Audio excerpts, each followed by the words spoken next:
राज्य स्वास्थ्य समिति बिहार का ये आदेश है जो 8/8/2025 को कम्युनिटी हेल्थ ऑफिसर के संविदागत 4500 रिक्त पदों के लिए आया है, जिसमें डॉक्यूमेंट वेरिफिकेशंस के लिए क्या क्या ज़रूरी चीज़ें हैं इसको बताएंगे इसमें।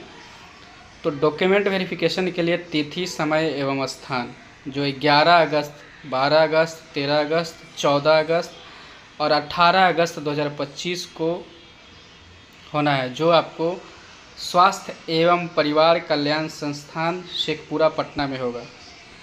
प्रकाशित सूची के अनुसार अभ्यर्थियों की क्रम संख्या जो होगी वो डिवाइड कर दी गई है कि 11 को किसका होगा, 12 को, 13 को, 14 को और 18 को किसका किसका होना है।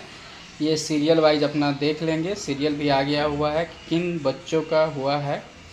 जो अभ्यर्थी का हुआ है वो अपना डेट तय कर लेंगे और उनका किस बैच में होगा वो भी तय कर लेंगे। ये डॉक्यूमेंट वेरिफिकेशन के लिए कुछ टीम का गठन किया गया है, ये उनका डिटेल है। उसके बाद आगे हम लोग देखते हैं,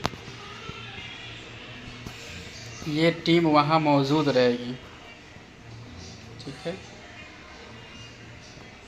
सबका अपना अपना अलग अलग टीम है। जैसे ये रिजर्व डॉक्यूमेंट वेरिफिकेशन टीम है, जो भी रिजर्व होगा उसके लिए है। हाँ, तो यहाँ हम लोग यहाँ देखेंगे कि हम लोगों को क्या क्या ज़रूरत है। प्रमाण पत्र सत्यापन, काउंसलिंग के दिन निम्नलिखित प्रमाण पत्र, अंक पत्र एवं अन्य कागजात मूल प्रति जो ओरिजिनल होगा वो आपको लाना है, जो ऑनलाइन आवेदन के समय अपलोड किया गया था। उसमें एक जो फ़ोटो स्टेट होगा, छाया प्रति, उसको भी लाना है। आवेदक को वहाँ स्वयं उपस्थित रहना होगा, दूसरे से काम नहीं चलेगा।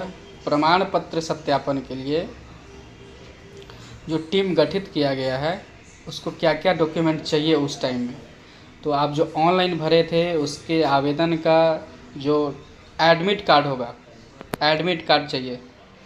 2 पासपोर्ट साइज फ़ोटो चाहिए। आधार, पैन, ड्राइविंग लाइसेंस, कोई भी फ़ोटो युक्त पहचान पत्र चाहिए। जन्म तिथि का प्रमाण पत्र चाहिए। सभी शैक्षणिक योग्यता का प्रमाण पत्र, अंक पत्र, इंटर्नशिप सहित डिग्री चाहिए। 10वीं से अंतिम योग्यता, यानी 10वीं क्लास से आप जहाँ तक पढ़े हैं, जो भी आप डिग्री लगाए हैं वहाँ तक आपका सारी योग्यता का प्रमाण पत्र आपको चाहिए।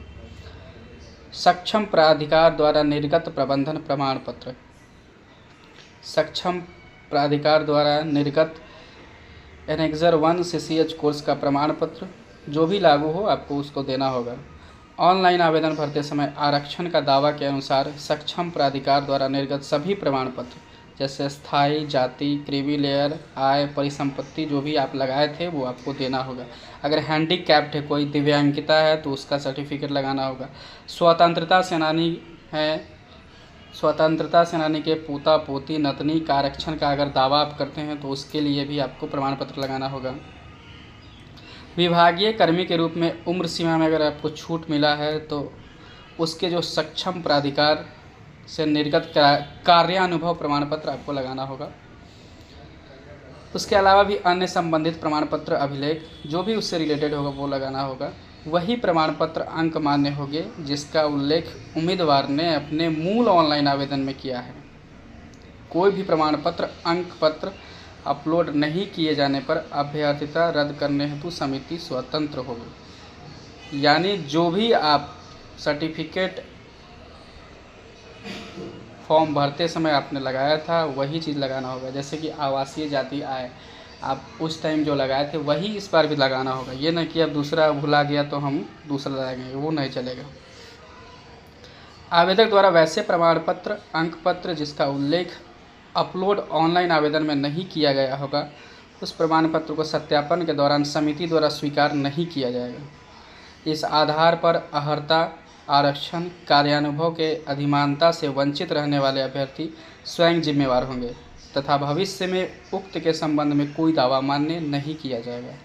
इस संबंध में प्रकाशित विज्ञापन में अभ्यर्थियों को सलाह दी गई है कि वे अर्हता, आरक्षण, कार्यानुभव से संबंधित सभी प्रमाण पत्र, अंक पत्र से संतुष्ट होने के उपरांत ही ऑनलाइन आवेदन में अपलोड करेंगे। उक्त सभी प्रमाण पत्र अंक पत्र आवेदन भरने की अंतिम तिथि तक निर्गत होना आवश्यक है। आवेदकों द्वारा ऑनलाइन आवेदन में अपलोड किए गए सभी प्रमाण पत्रों अंक पत्रों का उपयोग प्रमाण पत्र सत्यापन हेतु किया जाएगा। अतः आवेदकों को सलाह दी गई है कि वे ऑनलाइन आवेदन में सुस्पष्ट एवं क्लियर अभिलेख दस्तावेज जो सही तरह से स्कैनर के माध्यम से स्कैन किया गया हो उसको अपलोड करें। धुंधला होगा, अस्पष्ट है, काला है, अपठनीय अपलोड यानी जिसको पढ़ा नहीं जा सकता है, वो दस्तावेज अभिलेख प्रमाण पत्र अंक पत्र पाए जाने की स्थिति में प्रमाण पत्र सत्यापन के समय अभ्यर्थी तो समाप्त करने हेतु समिति स्वतंत्र होगी। वैसे आवेदक जो उक्त विज्ञप्ति पदों पर वर्तमान में कार्यरत हैं अथवा पूर्व में कार्यरत रह चुके हैं वे राज्य स्वास्थ्य समिति बिहार के मानव संसाधन नियमावली में निहित प्रावधानों के तहत अयोग्य होंगे। भविष्य में यदि यह पाया जाता है कि ऐसे किसी अभ्यर्थी का चयन हुआ है तो उनकी अभ्यर्थिता तत्काल प्रभाव से रद्द करते हुए उनके विरुद्ध विधि सम्मत कार्रवाई की जाएगी। प्रकाशित विज्ञापन में आवेदकों को निर्देश दिया गया है कि वे कोई भी फर्जी जाली प्रमाण पत्र के आधार पर आवेदन न करें, अन्यथा किसी भी स्तर पर प्रमाण पत्र फर्जी जाली पाए जाने की स्थिति में उनकी अभ्यर्थिता रद्द करते हुए उनके विरुद्ध विधि सम्मत कार्रवाई की जाएगी। कोई भी जाली सर्टिफिकेट लगाने की कोशिश नहीं करना है। साथ ही उम्मीदवारों द्वारा इन सभी मूल प्रमाण पत्रों एवं अंक पत्रों की छायाप्रति का एक सेट काउंसलिंग के दिन जमा करना अनिवार्य है। योग्यता संबंधी प्रमाण पत्र वही मान्य होंगे जिसका उल्लेख उम्मीदवार द्वारा भरे गए ऑनलाइन आवेदन पत्र में किया गया है। बार बार एक चीज़ की चर्चा हो रही है कि आप जो भी प्रमाण पत्र लगाएंगे उस समय अपलोड किए थे उसी को लगाना है, कोई जालीवारा कोई फर्जीवारा नहीं करना है, नहीं तो कानूनन कार्रवाई आप पर होगी। यदि अभ्यर्थियों द्वारा काउंसलिंग के दिन उपर्युक्त वर्णित सभी प्रमाण पत्र मूल में प्रस्तुत नहीं किए जाते हैं तो इसके लिए कोई भी अतिरिक्त समय नहीं दिया जाएगा। ऐसे उम्मीदवारों की अहर्ता के संबंध में यथासमय समुचित निर्णय लेने के लिए राज्य स्वास्थ्य समिति बिहार स्वतंत्र होगी। तदनुसार प्रमाण पत्रों की स्व अभिप्रमाणित छायाप्रति को मुहरांकित करते हुए नामित सदस्य पूर्ण हस्ताक्षर करेंगे एवं उसके नीचे अपना नाम एवं पदनाम तथा तिथि अंकित करेंगे। ये प्रमाण पत्र सत्यापन दल का दायित्व होगा। क्या क्या होगा, ये उन लोगों का काम है। यहाँ पे एक चीज़ है कि इंटीग्रेटेड CCH कोर्स की जांच। प्रमाण पत्र सत्यापन के क्रम में अभ्यर्थियों के इंटीग्रेटेड CCH कोर्स से संबंधित प्रमाण पत्रों की जांच कर सत्यापित करने एवं इस संबंध में प्रत्येक DV टीम को तकनीकी सलाह देने निराकरण हेतु निम्न पदाधिकारी को नामित प्रतिनियुक्त किया जाता है। ये सब उन लोगों का है। हम लोगों को इतना ही देखना था। Thank you.